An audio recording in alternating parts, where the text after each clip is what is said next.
It's another day na naman tayo, and yung gagawin ko today, still malamig pa rin siya. Aayusin ko yung aming greenhouse ba. Ito yung area ng aming greenhouse, and this one is plastic. Yung isa doon, nalagay ko na siya. Yung piraso pa to yung ilalagay ko papunta doon.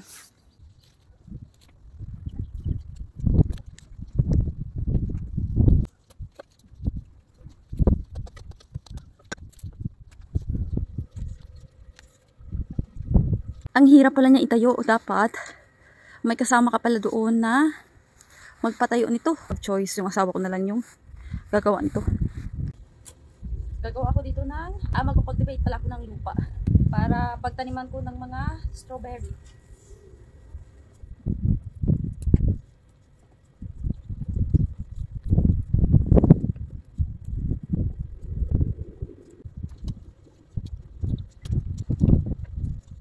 Natapos ko na yung pag-cultivate na lupa para sa aking caption or yung strawberry. Bali last year pa to siya yung dating may-ari ba. So nabuhay yung mga strawberry ba. Strawberry? Tama ba? Caption strawberry. So yung mga nakuha ko, super dami. So ilalagay ko dito siya sa ginawa kong cultivation ng lupa. Maganda sana to kung meron ba siyang cover dito na plastiko. Kaso wala ako. So ganito lang. Simple as that lang yung aking strawberry.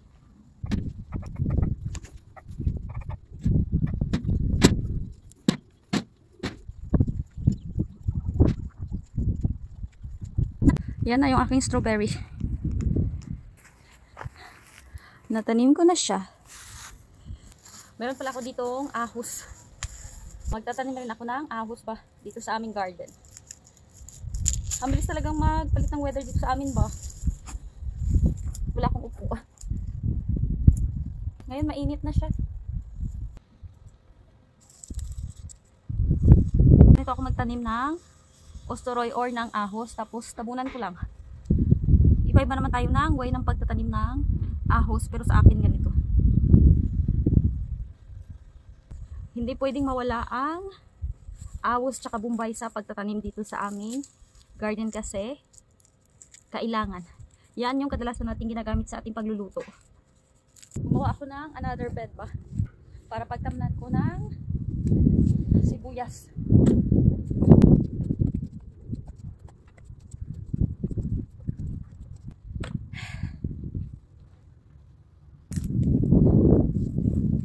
May binili yung asawa ko ganito para magpino ang duta ba. Mas mabilis magpino siya.